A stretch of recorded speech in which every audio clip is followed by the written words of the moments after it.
So yeah, you're a creative writer. Oh yeah. You got a lot of books behind you. Yeah.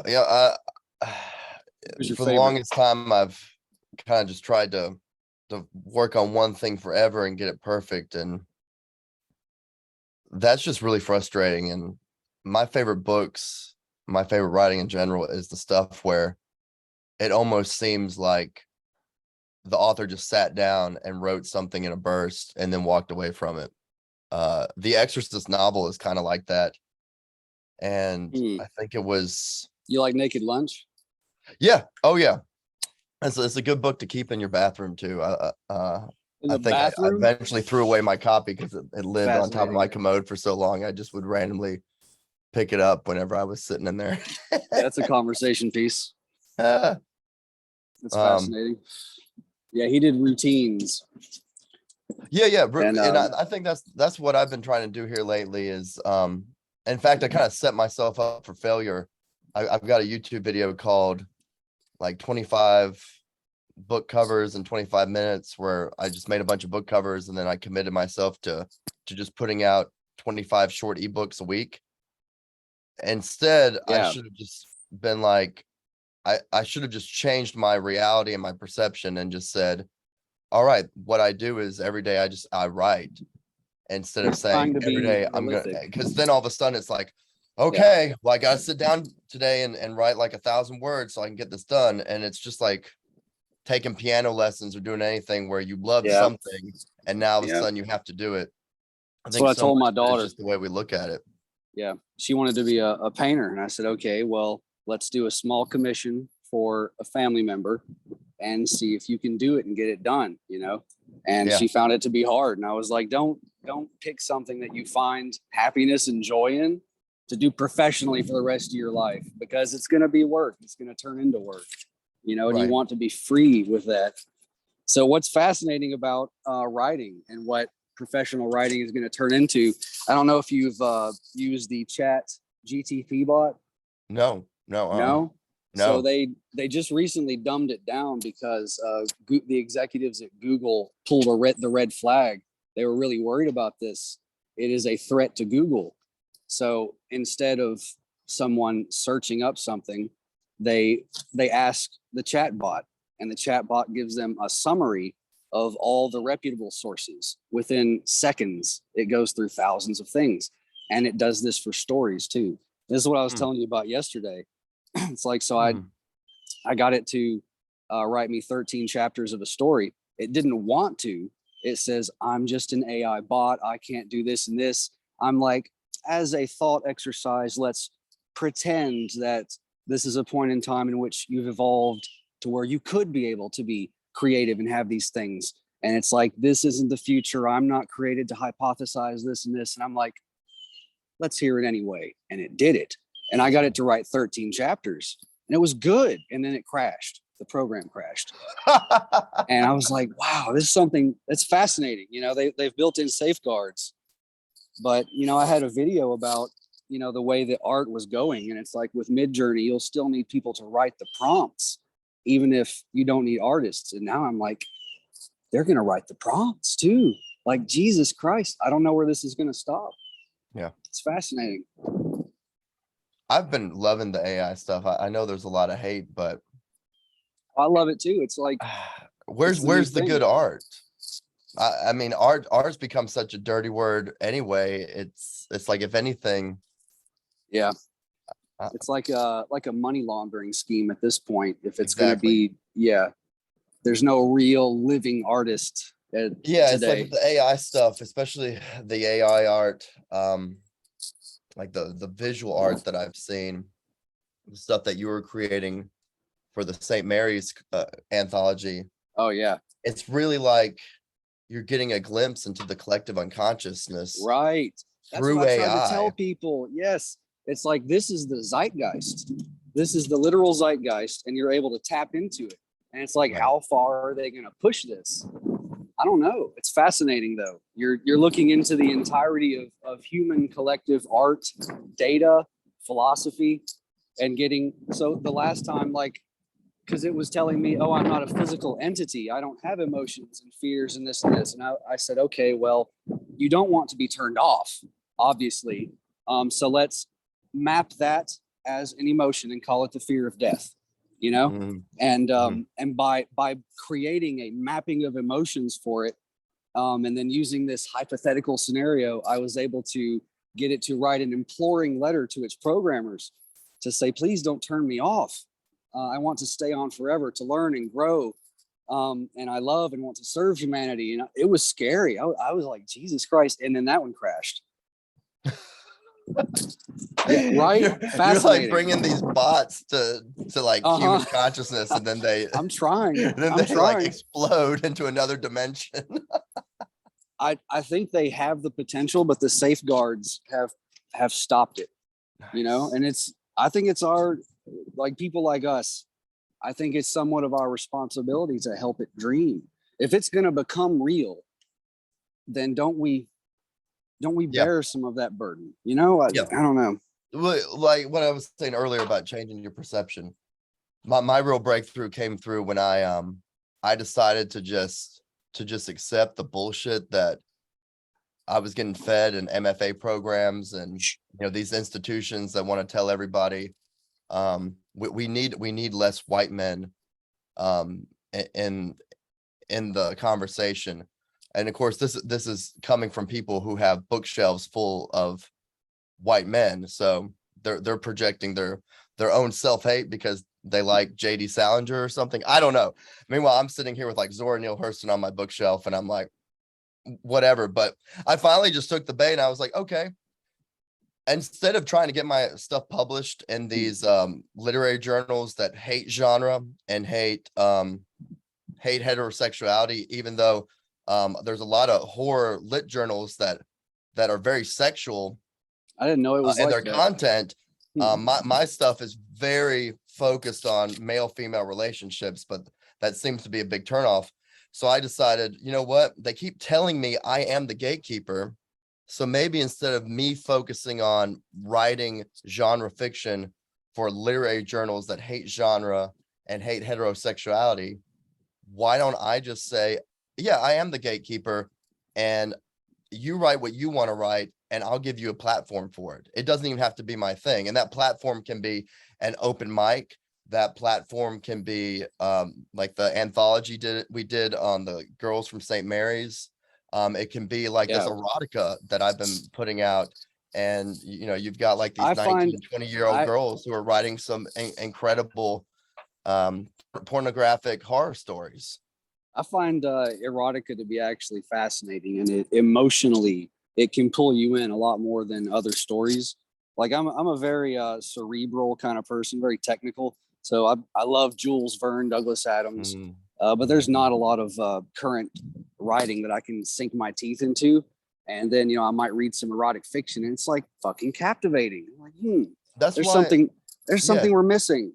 There's something we're missing in the humanities here. The literary stuff is so boring and so dead, and so walking on eggshells. And the genre stuff isn't that great either, unless you just go all the way and you get into the trash. And to me, it's like watching those Andy Warhol produced films like Flesh for Frankenstein and Trash and the stuff that Paul Morrissey did with Joe D'Alessandro, where it's so artifice and just so all the way. Let's just tap into emotional storytelling.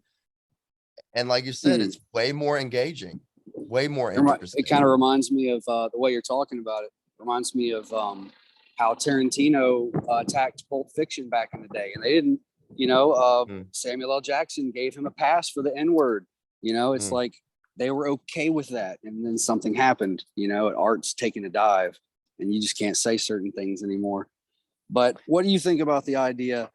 So I was telling you a bit about the AI program came up with part of the story that you guys came up with.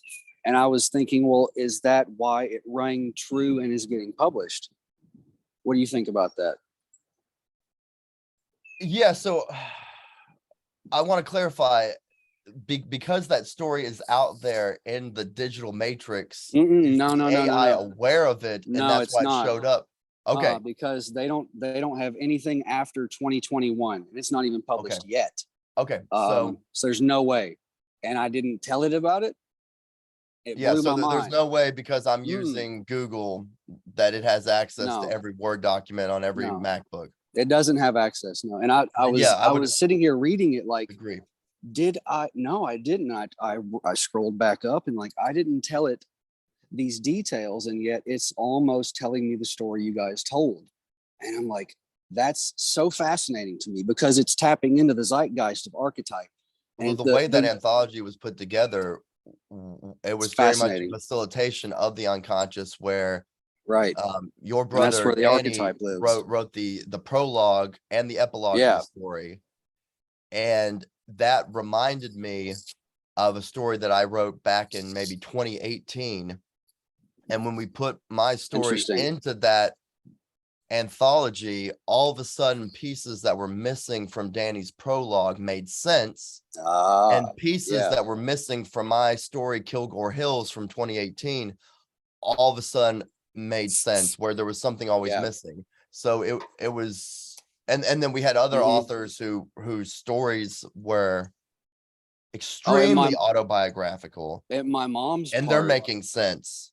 My mom's part was very good, I thought. Oh yeah, I think some of what makes the anthology so interesting is it is so raw, and it's basically emotion. Everyone's writing an emotional biography. It might not be factually truth in the way that modern man looks at fact, but emotionally, you're straight up reading like these little mini memoirs. This is the archetype that people are missing. You know, it's good and correct that they're going down the paths of the hero's journey, but they're really missing the psychological archetypal balance of things. I don't want to get too poetic. In my mind, they're like inlaid, nested geometric forms, one on top of the other on top of the other. And you know, I was telling you a little bit about that. These ideas I'm having. That's why I haven't made a video in a while, because I have ideas and I need to be able to condense it into 1 minute, you know, for the shorts. That's tough to do sometimes.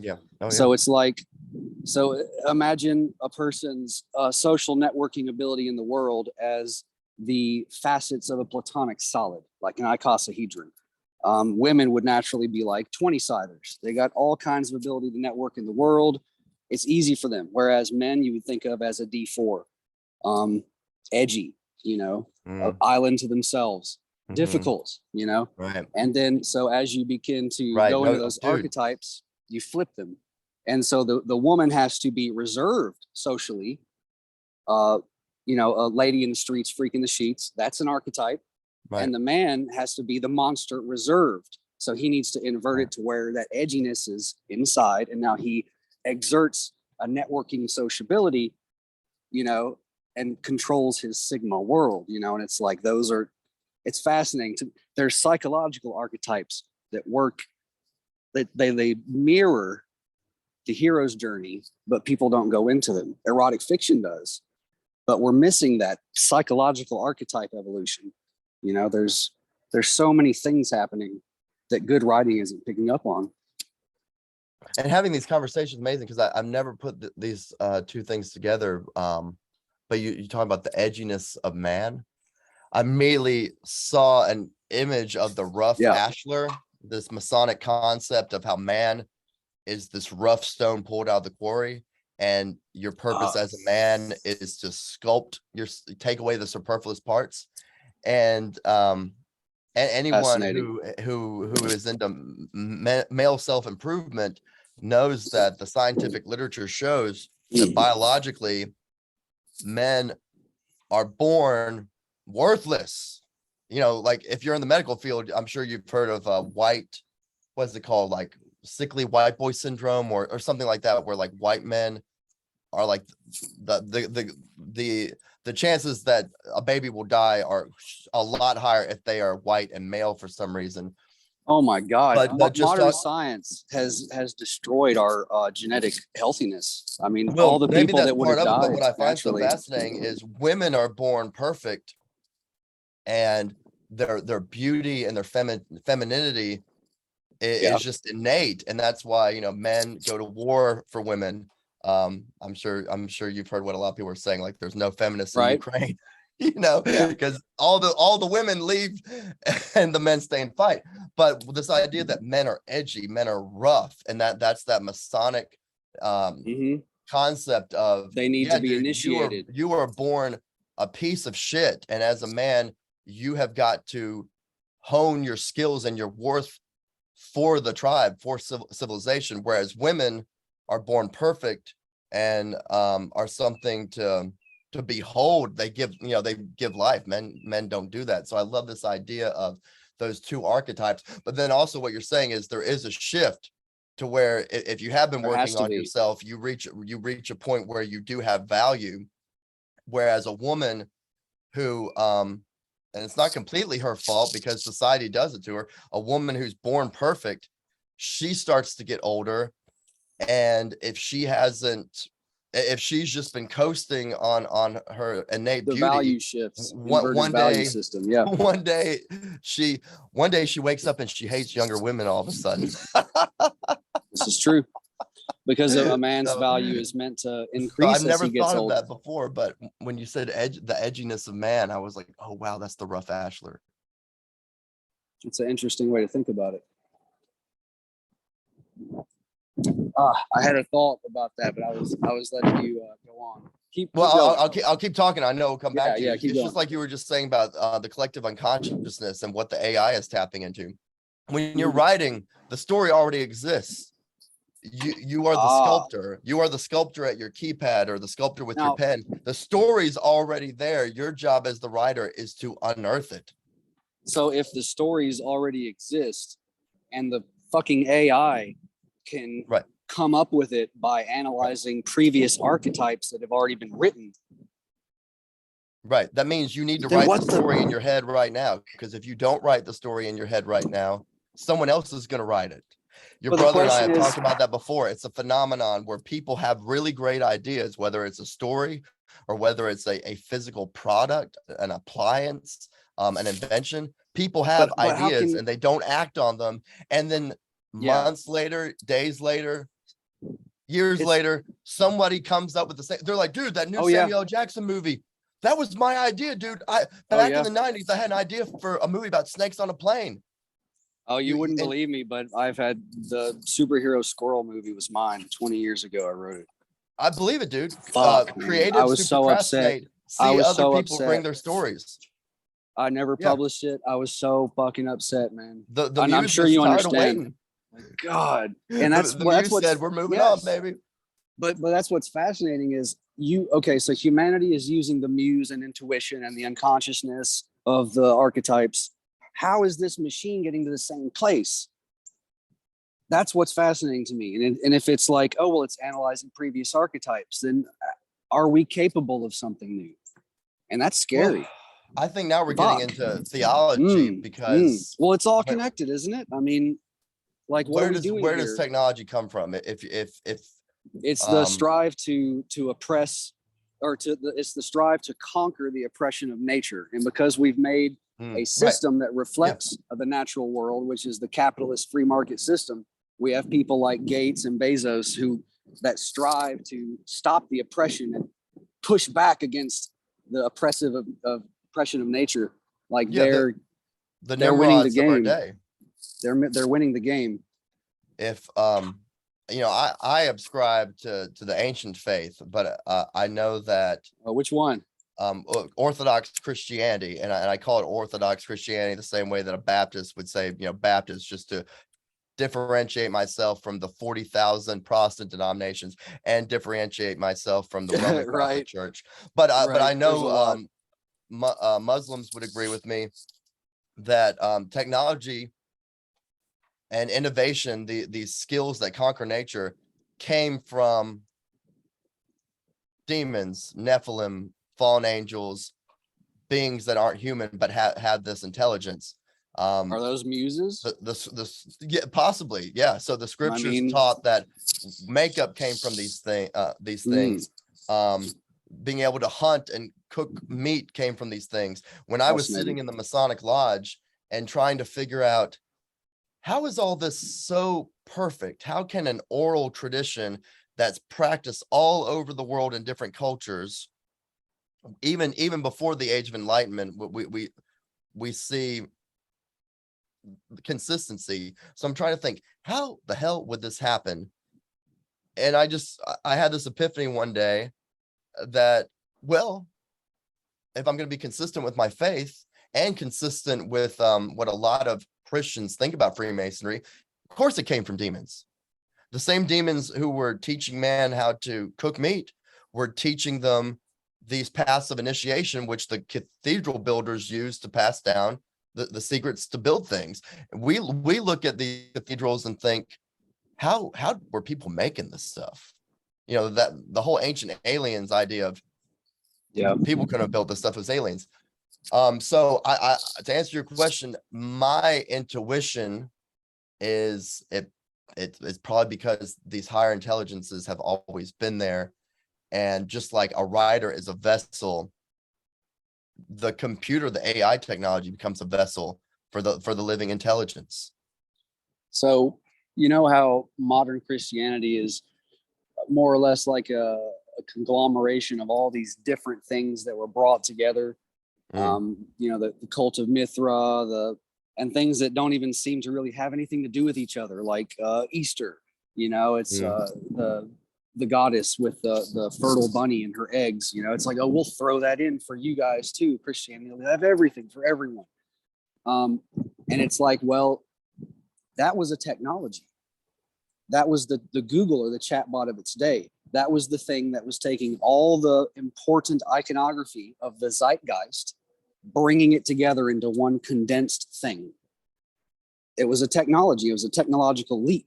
And I'm just wondering, are we on the cusp of another one to where we're about to, with the help of technology and intuition, put it all together, you know? Like, yeah, I used to think we were in like a second industrial revolution or a second like printing press revolution, but yeah, it'd be like it's beyond any of that. Yeah. It's crazy. It's really hard to hold it in my mind when I stop and try to think about what is happening. We're real lucky though, because being kind of like a zennial, like I'm a millennial who hung out with older kids, so definitely psychologically and the way I was imprinted and formed when I was younger, I would call myself a zennial. And we're fortunate in that we got to live in a pre-computer age. Now, granted, I can remember Oregon Trail and where's Carmen Sandiego on like a Mac computer. So computers were still already around. And granted, like in science fiction films, the computer was already an archetype. But we got to live through the transition to where, like, you know, my son, he was essentially born with an iPad in his hand. Yeah. Have you ever seen the Dream Machines? No. Wait. Yes, I built one. I built one before. You know that you put on your turntable, you cut the holes a certain way, and it flickers. Oh, well, okay. Well, this is okay. Different Dream Machine. Different Dream Machine. Okay, so I was right the first time. No, I have not seen the Dream Machines. Yeah, it's something that Danny and I have been thinking about how to publish for a long time, because it's really a difficult thing to speak about. But suffice to say, under the proper altered states of consciousness and with the proper mental fortitude and such, you can actually watch the dreaming process take place.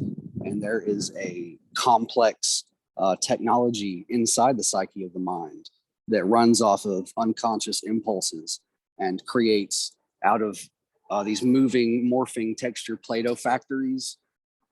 It creates the things of dream stuff, all the textures, all the colors, all the shapes, and it's a wonderful tool for calming the subconscious if you can get to that state and watch them play.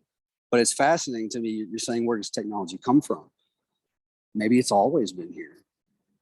Yeah, I would think so. Yeah, I would think everything's always been here and will never really goes away. But are we stuck then? Like, can we ever make something new? And that bugs me. I think we just constantly are reminding you know, I mean, that's what influencers do. Remembering. Influencers think that they have to come up with like something new, and it's like, no, dude, you're just constantly reminding people of the good stuff, you know. It's a trope. When I was growing up, this idea like, oh, he's a bad writer, he just writes the same story over and over again. Well, how many stories are there to tell? I mean, what? You wouldn't say that about sex. You'd be like, man, I mean, if the sex is good, it's because it's reminding you how good sex is. It is an issue if a story is stale and it's like, all right, this is getting old. But the best stories are the ones where you're like, this is why I love genre, because this is amazing. You know, it's the same story over and over again, but I'm being reminded of it. And you just said remembered. So yeah, I think like our whole lives we're like trying to remember eating. You know, that's why people go vegan or vegetarian, because they're trying to get back to the source before man, had to eat meat. Do you like Star Trek? Star Trek The Next Generation was around in my childhood, but that's one of those things where I never really got into it. But I'm probably, it's a shame. But I know it's in there. I love the whole like where they'd sit in the bar and you had the awesome ambient sound and the stars, peeking through the windows. I love that, almost like soap opera. I mean, it is soap opera, but all the new sci-fi, they're going into the the socio-political aspects and the scientific aspects, and what they're missing. And what I loved and miss about the old Star Trek is the humanities aspect of it. What does it mean to be human? Is Data property? Or is he a slave of the Federation? Or is he a unique individual? Like, people seem to hate that stuff. Man. Oh God, that's where that's the meat and potatoes of really good storytelling and writing. And it's like, where the fuck is that anymore? It's gone. It's because it's not getting published. And then people are programmed to be repulsed by it. That's why sucks. That really that's sucks. why the closest thing you can get to romantic literature is like a story in the New Yorker about two gay men on holiday because they can never really be together. So you get like this fleeting moment or something. And stories like that, that's like the closest you're going to get to an interesting story that touches the emotion. And then at the same time, people are going to be mad because it's like, why does it always have to be a gay character who can't find true love? And it's like, nobody wants a story about true love. People want stories about emotions and striving for something and being defeated. And I mean, just like at karaoke, people sing like Journey and like fun songs, but the good karaoke is when someone gets up there and sings Roy Orbison and it's just depressing. And it's like, yes, give me more sad songs. Someone you wouldn't think could be able to sing at all, and you can tell they're shy, but then they overcome it. Yeah, because of something inside of them. That's that little bit of magic we're missing. It's like, that's a human aspect, and instead it's like, well, this bad bitch is just on top, and she's gonna own it, and she doesn't have to evolve or overcome or find anything within herself. She just needs to accept that she's the bad bitch. It's like, Jesus Christ, man. This is terrible writing. That's all we have now. It's terrible writing. Well, yeah, it's like, it's so stupid. It's like we hate femininity so much that we got to have women doing toxic masculine things that are perceived as toxic masculine things. That's what I hate about feminism the most. It's like, yes, there were men who were taking advantage of the situation and we're at completely shit.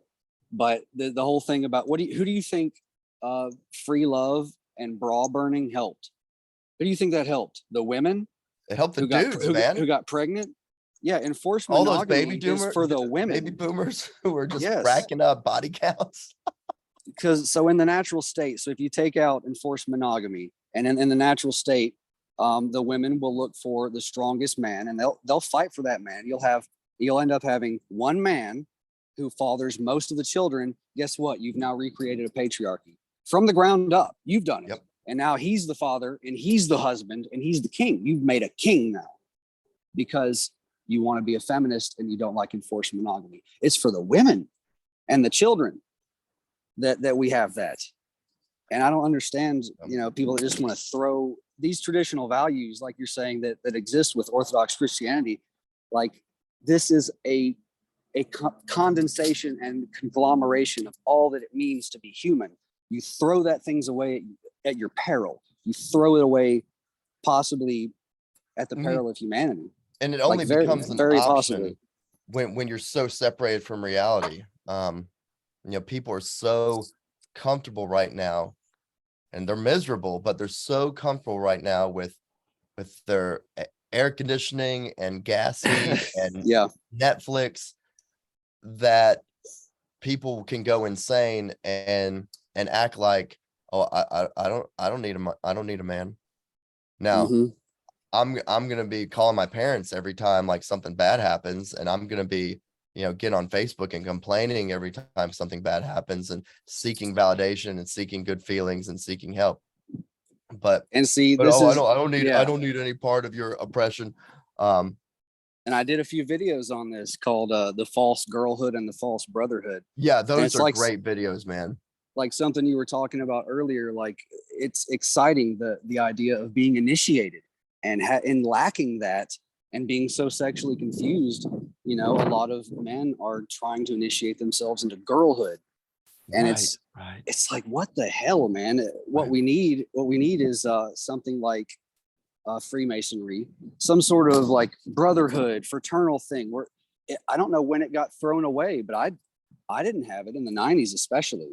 My dad was gone, a single mother household, like most of us in the 90s. Is it the feminist influence on the baby boomers that got rid of things like Freemasonry? Because my dad, he was totally repulsed by Freemasonry, never really knew what it was, but I think it's like people innately knew. And I mean, I had this too for the longest time. When I first heard of the idea of feminism and like grade school, I thought like, it's a strange idea. Really? But looking back, it's like I was deathly afraid of the company of men. I didn't want to be around dudes. I was way more comfortable with girls. Now, granted, part of that is like femininity is wonderful, and I still enjoy being surrounded by women. Well, those of us it got to a point where I realized no woman wants to be around a soft dude. Did you get bullied? No, I mean, it's repulsive. Like, she doesn't want to gossip with me. She wants my masculinity to bring out her femininity. And that's fascinating. And that's a very pleasant experience for both people. But I'm sure we both we're born into this baby boomer world where all the men are trying to be as soft as they can be. And now I still have to struggle daily with, I want to be everybody's friend. I want everybody to like me. And then when I'm at work and the people I'm delegating tasks to, I'm realizing there's no respect there. Because there's no trust there. But if you're just direct with people and say, hey, this and that and whatever, and you're not, and at the end of the day, you're not concerned with some immature person's gonna have a bad attitude and not like you because you told them to do their job. Actually, now the machine is running well and people are happy because you're giving people permission to either be feminine, be masculine, be a boss, be a worker. I love talking to feminists about the idea of hierarchy and them wanting to pretend like, every man is in the 1% and every man is controlling everything. And then you start asking that feminist how she runs her household or how she works amongst her job. And you realize they're all about hierarchy and they innately understand like hierarchy is a thing. Yeah, they have to be. Not everybody can be the cook. Some people have to, be the servers, so, but again, to go back to this idea, we're just so damn comfortable. Of course, we're living in a world where we can just make up bullshit. And everyone wants to be, especially with social media, they want to be seen as perfect. And I had to tell my daughter about this. It's like, no, real life is organic. It's messy. And if you see these other people who pretend to be living in a perfect life right now, it's a fake masterpiece in someone else's image. And I was like, you need to really think about those words, because when I hit on a truth like that, and I'm telling her it while it hits me, I'm like, really think about those words, because I'm gonna be thinking about that. Yeah, that's important what I just said. And I don't even know why, not yet, but that's important. Like, real life is messy, and these people that are pretending to be perfect, they're living in something fake, and it's a masterpiece in someone else's image. They're basing it on somebody else's idea of what's supposed to be perfect. Right. It's like they don't even know. They don't even know what life is, because they're not trying to figure it out. And that's fascinating. It is, and I do something love there. how social media has just exposed all that. It's like you can see the fake tough dudes. You can see you can see the fakeness of toxic femininity, and just like, man, this girl has no idea, but she's putting all those red flags out there and saving a lot of dudes a lot of heartache. And you know, it works both ways. You know, there's I see myself sometimes, and I look back at something and I was like, okay, I can recognize that I was trying to do that. I was trying to be that. But you got to just live without fear and be willing to. What'd you do? To confidently cringe out. Yeah, what'd you do? No, my puppy dog, something got her. Yeah, the archetype of the man and the dog too is fascinating. I think that must have something to do with humanity and just how the psyche of the man and the woman evolved, you know. And like you were talking about with modern life, you know, the oppression of nature has really gone away for us in a lot of ways. Oh man! And so, I mean, you have just Jordan Peterson made this point. It's like just clean facilities and tampons and prophylactics changed the fucking world for women. And suddenly, overnight, they didn't need men. And then you have women that get on the pill, and then it changes their ovulation cycle and fertility cycle to where they're not attracted anymore to masculine features. Amazing. And overnight, we changed our species. Amazing. Overnight, you know, what the fuck have we done? And it's like, we can look at the stories. Ladies, stay off of the birth control. Jesus. It's like we can you and I can look at the archetypes and the old stories, even the stories that were written, you know, back in the late 80s. It's like there were still people, there were still something real there about what it means to be human that's just gone away in the time since. And all those good writers that lived through that, you know, the best generation, they're all dying out, and all we're left with is like the leftovers of this change that we made. You know, and we're like the first generation, like you're saying, like an in-between transitional generation that's experienced it, lived through it. And that's why all the people now are saying, oh, the 90s were the best. It's like, well, yeah, it's when the best art comes from a brooding soul. Like the 90s were hard for us at the time. Like, fuck, dude, it was, the Christians were, it's very hard to explain how tough the 90s were. You'd have to live through it. Like, a lot of us were traumatized by police and overbearing Christian and political and school authorities. Like, I was, you know, paddled with a board so many times. Danny had a competition in his class to see who could get the most paddlings before the end of the year. It's like, goddamn, man, they don't have that anymore. You can't beat kids anymore. That was commonplace in the 90s. And we didn't have dads. And people, you know, I tell people just a little younger than me about that, and they act like I'm making it up. It's like, if I had a dad in the picture that cared, then it's like there's a balance that wasn't there. I had all the corporal punishment and the overbearing authority and all the overbearing Christian things, and then like no dad in the house. Yeah. Hold my back and say, you know what, I can help you be a man. We're gonna get through this. Blah blah blah. It was just stumbling in the dark, you know. After Danny being my older brother, like he went through a lot of it first. So I put a lot of credit to him for that. And it does remind me, looking back, that when I was younger, not so much now, but definitely when I was younger, all my bosses, women, certainly all my teachers, women, and living in the South where we have such diversity compared to the rest of the United States, a lot of my teachers, authority figures, bosses were, women of color. I think that's something the rest of the world doesn't realize about the South. It's like we actually, well, anyway, yeah, no, it's like, I know a lot of people who have left the South so they can go to places where there are no Black people. yeah. But anyway, my point is 20 years in Memphis. No, you make that is being pre-adolescent and being a teacher. I mean, being a teenager.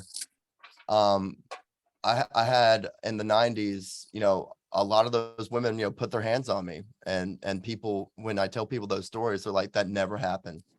None of that's true. How could people get away with that? It's like, right. I mean, people are encouraged to do stuff like that, to people like you and me, it's totally okay. Spare the rod, put your hands on a little white boy. He's innately evil. But people, I love how people would just tell me like, no, they'll gaslight you all day long. And it's usually the people who want like, let me see the papers, let me see the facts.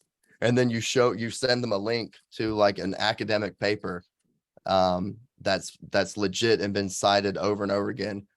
They're never going to read that shit. They're never going to read it. Like, that's not a thing. That's not a thing. Yeah, it's some kind of tribal justification. I love it. Is what's happening. Is like they're justifying all these actions, and it's all the terrible things that we've tried to get through, especially racial hatred and things like that. It's like they want, I say they, who are they? I don't fucking know. I wish I knew. Whoever's leading the reins, whoever's wagging the dog right now, right? Quote unquote, they. It seems like they're trying to use those same impulses that we've gotten over and just invert them and turn them back around. And now it's okay to hate white men because of A, B, and C, and it's, I don't know. Like you're talking about the father thing, if every man is, well, not every man, let me start over. If every man who has responsibility, so like a father, a teacher, a husband, a boss, those men's, we always show those men and media as bumbling Homer Simpson dumbasses. Yes. And it's been that way for a long time. And yeah, so I can't stand that's how people get programmed, the media, the stories, being told every day. If you're in a writing class, you're going to be told every day, hey, we're going to read a book from this old white guy on writing. I'm sorry, he's an old white guy. And you're sitting there thinking, then why do you keep teaching from the book if you have to apologize every time for the way this man was born? Amazing. But here's one good thing to take away from this. I don't want to anybody think I'm complaining. The beauty is, as a man, your illusions get shattered right away. So when you're a woman, you could be approaching 30 or well into your 30s before you finally realize the whole Disney princess thing isn't real. As a man, that shit is hitting you at 16 and even younger, when you're just realizing until I can learn a skill, until I can learn how to provide, until I, can be, offer service to people, no respect. And oh my God, if you get beyond 25 and into your 30s and you can't offer the tribe anything, that, I mean, and people hate it. People hate the fact that, it's like, oh, no one's going to trust you as a lawyer if you don't have a ring on your finger and you're a man. And women you can carry say like, oh, boo-hoo, yeah, that's really awful that people are so backwards like that. But that's just psychology. They're looking at us and seeing those little signifiers of like, okay, he's got a family, he can do this. I mean, I also wonder if the obsession with white tennis shoes, which has been around since the beatnik days, and I love white tennis shoes, don't get me wrong. What? But I've been trying to think, like, because I know some people don't like them, but it may just be because they're everywhere. You go to the gym, everyone has white Nikes. But I started to understand the reason white sneakers are so popular with men and women is it unconsciously communicates to everyone around you, you got your shit together. If they're clean white shoes is what I'm saying. They're clean white shoes.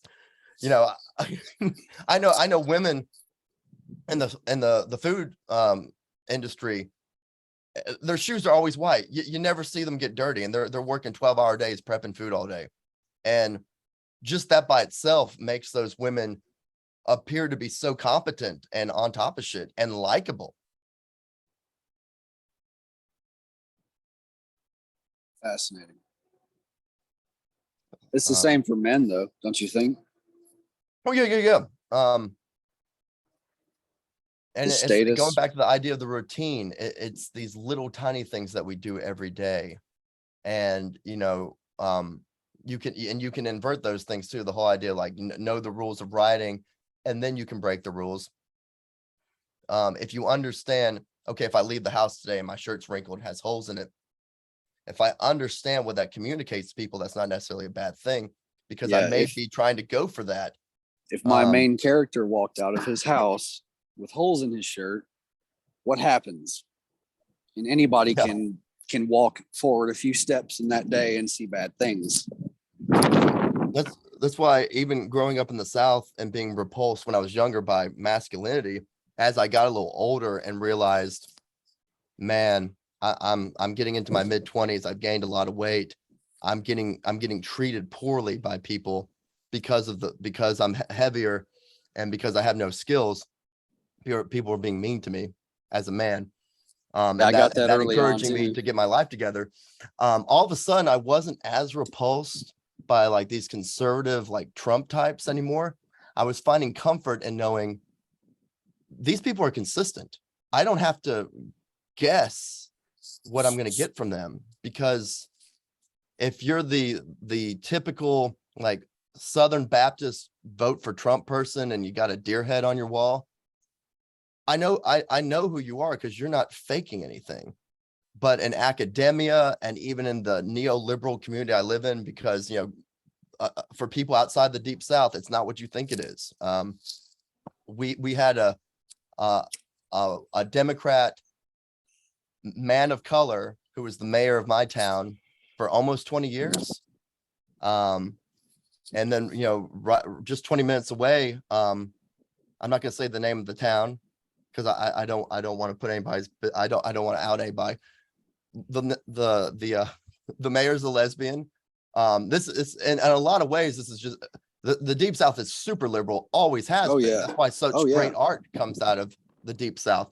Now, granted, the politicians aren't that way, but if you actually live in the culture, it's the people out in the counties, the people out in the woods who are super traditional and conservative. But my point is, you know what you're getting with those people, whereas the folks who of the pseudo left, you don't know what you're going to get from them. They'll be all about gay rights, but then be totally prejudiced towards other things. And they do that, and definitely totally racist. I mean, they do that. They may not realize it, but the racism and the pseudo left is just off the charts. But I think people are also very afraid on the left in a way that the right is not, because, you know, the right has faith that they're right, and the left just doesn't want to be the right.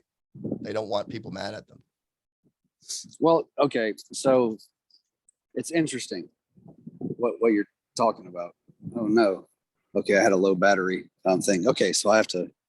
Okay, we were seen as lagging behind because of slavery, but I think what it really is that we are the counterculture. And when it was unpopular to be Christians, and then, you know, Saturday Night Live began making fun of them and everything like that. Ooh, how and then Christianity took a dive and became, and then that became the counterculture. And it's been going in cycles. And it seems as though Christianity and that the whole conservatism movement is meant to be back on top of a cycle, but is being artificially kept down by whoever they are that's wagging the dog, you know. And what you're talking about is fascinating, because those in academia and this, you know, those that hold the socio-political academic worldwide reigns of power.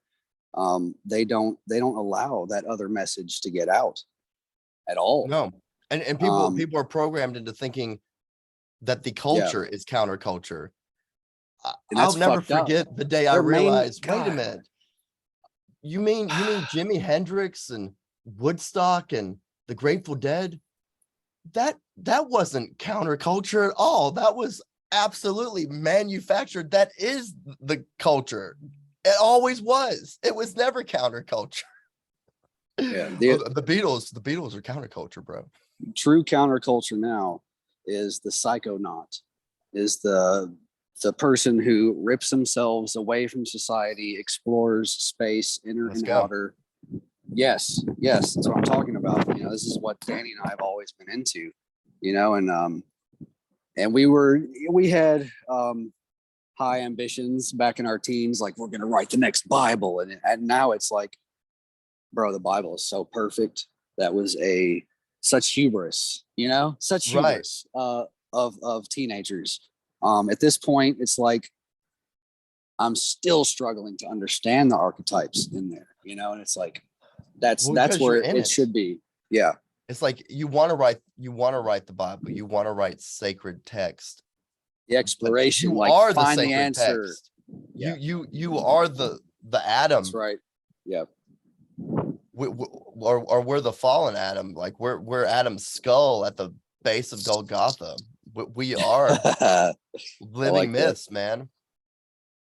If I can just give creative writing programs a hard time, one more, story structure is, for the most part, not taught. Now, I had a great thesis director who was a playwright, so he got archetypes, and he was just very smart about never using those words, but he was very encouraging. But the whole idea of the story cycle, they act like that's not a thing. But what I thought is great was, if I had a professor I really liked, and I liked their work, even though they were anti-story structure, and claimed, yeah, I just sit on the couch and with my MacBook and I write every day, and that's how the story emerges. You read their books, and there is a definite hero's journey, typical Joseph Campbell story cycle to them. Look at Stephen King. Stephen King doesn't believe in outlining novels, and his stuff is as genre as it gets. I mean, Pet Sematary is a story that a lot of people are familiar with, even if they've only seen the movie. You got a family that comes into a new town, so ordinary world, and now they're in the new world. You have your inciting incident when the student gets hit by the car and the doctor tries to save him and the ghost starts appearing to him. You have your midpoint when the kid gets hit by the truck.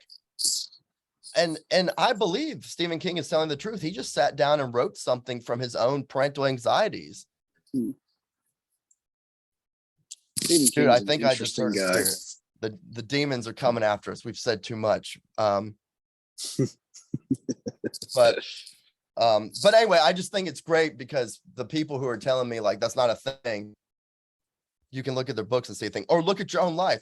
Go back and look at your journal, and you'll see the hero's journey in your own life. That's why it's a thing. That's why you can find it everywhere. It's a thing. We live it. Yeah, we were just watching something last night, A Boy Named Christmas, I think it was, where the child's father sets off, and so he's left alone. Dad never comes back, and it was a very well done movie. The same cast and music from Harry Potter. Okay. And yeah, really good actually. I thought it was fantastic. So he, his aunt moves in and she's being cruel, and he decides he has to set out from the house of his father to go rescue his father. And I was like, dude, yeah, damn great. I was like, yes, finally, Sorry, I get excited when my heart's beating faster right now. It's like, yeah, A Boy Named Christmas. I was like, how fucking pleasant it was to hear that in a modern story. Like, oh, thank you. Yeah, when you said A Boy Named Christmas, my first thought was, what Protestant garbage is this? But this actually sounds great. Yeah, well, he's supposed to be the inspiration for Christmas. He was named Christmas. Okay. And then he goes and does things that inspire what it means for Christmas later. You know, it's like fascinating tale. I'm going to check it out. That sounds really cool. Yeah, it wasn't bad. So if we do have any kind of an audience, do you want to plug anything? Because my phone is about to die. Yeah, man. I think this is a great stopping point. I'll say, you can find me at YouTube at Alec Hawkins. I have videos on storycraft, videos on Orthodox Christianity, videos on horror fiction, videos on the crisis of masculinity. A lot of it is real stream of consciousness, kind of like we're talking now. I have been told by people that I'm really funny. So maybe if you're vibing with what we're talking about, and you want to laugh about some of these things, check out my channel. We're also at the Atelier Lazarus right now, and I have an Instagram page where I share a lot of my artistic endeavors and the endeavors of my collaborators and the people I give a platform to, and that's Atelier_Lazarus on Instagram. Atelier spelled ATELIER _Lazarus LAZARUS.